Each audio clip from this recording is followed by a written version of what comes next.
Voalaza amin'ny Jaona toko fahenina ambin'ny folo ny andininy fahatelo amby telopolo manao hoe izany teny izany no lazaiko taminareo mba hanananareo fiadanana amiko.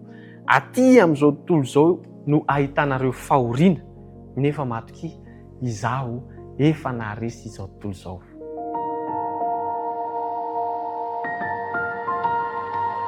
Izany teny Jesosy izany ry namako no tiako entina hampaherezana anao androany.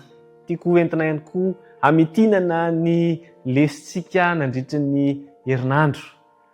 Misy teboka vitsivitsy tiako hozaraina aminao. Mitadiava fiadanana amin'i Jesosy. Ahoana moa no anaovana izany? Miaina ampirindrana miaraka amin'Andriamanitra sy miaraka amin'ny mpiarabelona aminao. Anisan'ny tian'Andriamanitra ny mba hihavananao indrindra amin'ny olombelona rehetra. Ny manaraka izany dia izao hoe matoki an'Andriamanitra. Matoki an'Andriamanitra. Mety misy tsirariny miseho amin'ny fiainan'ny olona anankiray. Mety eo amin'ny fiainanao izany. Matoki an'Andriamanitra fa eo izy manohana anao. Mijoroa matoky ary mijoroa ho modely hatrany amin'ny fanaran'Andriamanitra. Fa rehefa mitranga ireny dia eo izy manohana anao. Ary iaino ihany koa ilay finoana tena marina. Ilay finoana tena marina izay tsy azo hozongozonina, voamariky ny fahamasinana, ny fankatoavana ary ny fitiavana. Ny anisan'ny raisana dia izao hoe aza manaiky eo amin'ny fitarihan-dratsy. Eny fa na dia hiala aza izao tontolo izao dia mijoroa matoky eo amin'Andriamanitra. Ary farany dia izao hoe mitadiava ny herin'ny fanamasina. Fa tsy misy ny herin'ny fanamasina ianao dia tsy afaka hanao na inona na inona. Tsy afaka ny hamovo tsara eo amin'ny fiainanao. Antsoy Andriamanitra mba hanome anao ilay herin'ny fanamasina, mba ahafahanao mitaratra ilay toetra ny Kristy eo amin'ny fiainanao isan'andro isan'andro.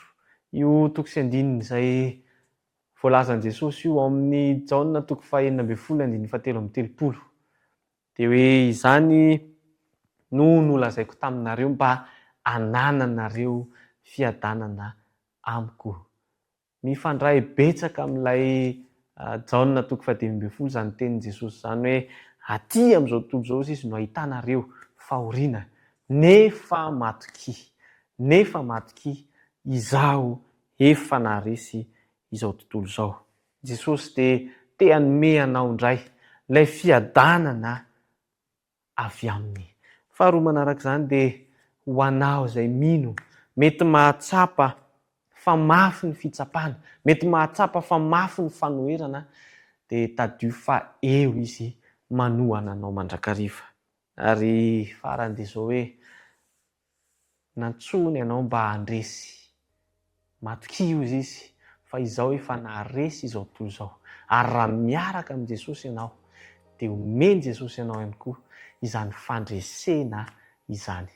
Ny rariko dia Andriamanitra anie hanome anao fandresena, hahatonga anao hamovo tsara eo amin'ny fiainanao, ary hanome anao fandresena ny amin'ireo mety ho fitsapana, mety ho fanoherana avy amin'izao tontolo izao, ary mety ihany koa mety ho fiakiana izay hatrehanao manoloana anao. Andriamanitra hanome hery anao ka hampandresy anao ihany koa tahaka azy. Hivavaka isika. Rainay tsara indrindra an-danitra, misaotra anao izahay amin'ny fotoana izay nahafahanay nandinika ny teninao.